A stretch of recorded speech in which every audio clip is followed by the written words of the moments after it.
Хвала Христу. 21 неделя звычайная, год А. Сённяшняе Божае Слово гучыць за нас вельмі моцна з кнігі з пророка Ісая у першым чытанні ў 22 раздзеле вершы ад 19-23 гучаць так. Так кажа пан Шэбну, кіраўніку палаца. Я сапхну цябе з месца твайго і скіну цябе з пасады тваёй. І станецца у той дзень, што я паклічу слугу майго Эльякіма, сына Хілкія,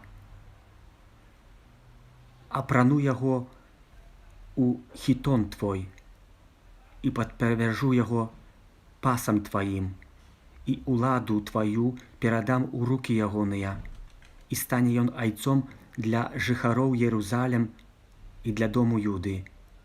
І ускладу ключ дому Давіда на плечы ягоныя.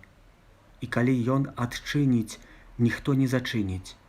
І калі зачыніць, ніхто не адчыніць. І ўваб'ю яго, як кол на цвёрдым месцы, і ён стане тронам слова, тронам славы для дому айца свайго.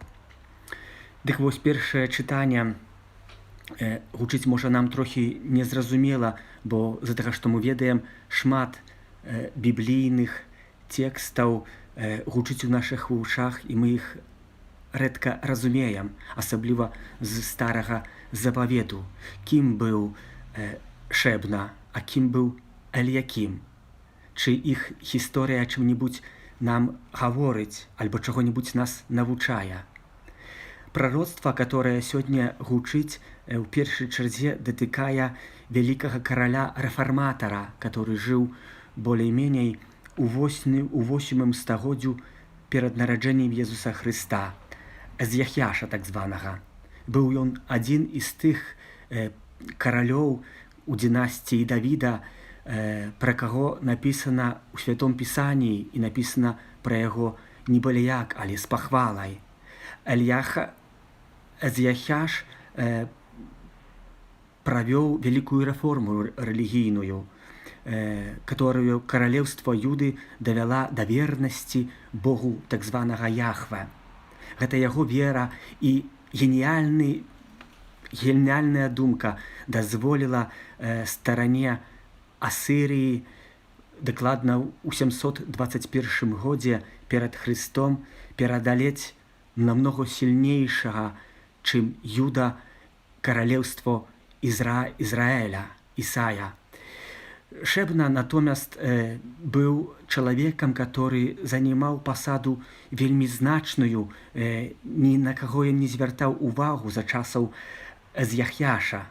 І пагэтаму, згодна з прарокам Ісая, пра якога мы сёння чыталі, ён з'яўляецца як бы сімвалам пыхы.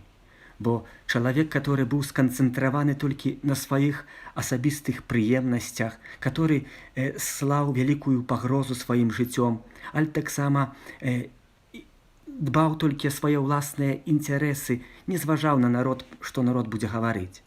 Пророцтва, которое гаворыць Ісая, вельмі моцна паказвае нам, якую вялікую ўладу імеў, але таксама троску, якою Бог ахіснуў Эльякіма. Чаму?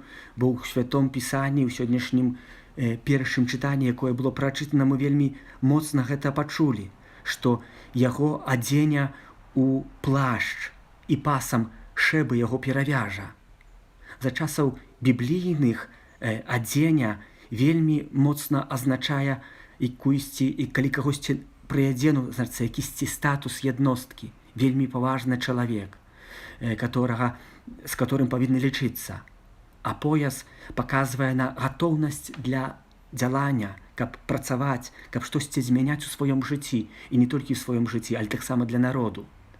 Шэбна, згодна сённяшнімі словамі, з'яўляецца чалавекам, который нясе пасіўную рэакцыю, постаць такую занимае. А Эльякім, як той, хто актыўны, каму была дадзена ўлада праз самога пана Бога.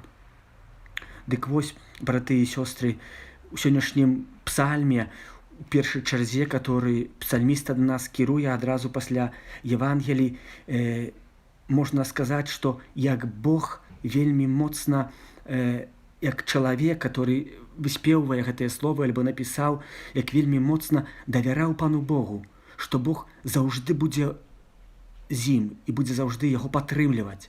Ён перакананы, што Бог толькі ідзе уперадзе, што ўсё мае дзякуючы Пану Богу. Пачуем. Слаўлю Цябе усім сэрцам маім, бо пачуў Ты словы вуснаў маіх. Перад анёлам спяваю Табе, кланяюся Табе, перад святой Тваёй святыняй. Слаўлю імя Тваё за міласэрнасць Тваю і вернасць.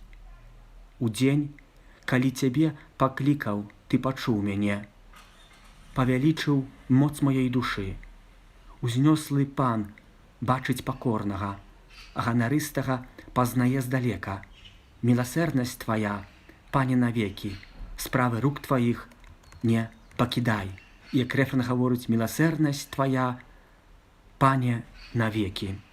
А затым, браты і сёстры, яшчэ раз хачу заахвоціць вас да супольнай малітвы, каб пасвяціць у сваём жыцці хвілінку часу Пану Богу у гэтых складаных справах, якія мы цяпер перажываем, каб у першай чарзе, бо дзякуючы Богу мы можам перадалець усё. І гэты кол, пра які мы прачыталі сёння ў апошнім зданні сённяшняга чытання, і уб'ю яго, як кол на цвёрдым месцы, і ён стане тронам славы для дому айца майго. Чи ведаеце, што з'яўляецца гэтым колам паводле пророка Ісая? Это крыж, который быў пастаўлены, который стаўся тронам славы Бога Айца, бо дзякуючы Богу, дзякуючы адданаму жыццю Езуса Хрыста, сёння кожны з нас атрымоўвае збаўленне і мае надзею на лепшае жыццё. І такую надзею мы маем пакладаць толькі і выключна у Пану Богу. А затым дзякуем Пану Богу за ўсе атрыманыя ласкі, маем кожны дзень лакаваць. І прасіць затым аб новых, каб мы не змарнавалі свайго жыцця,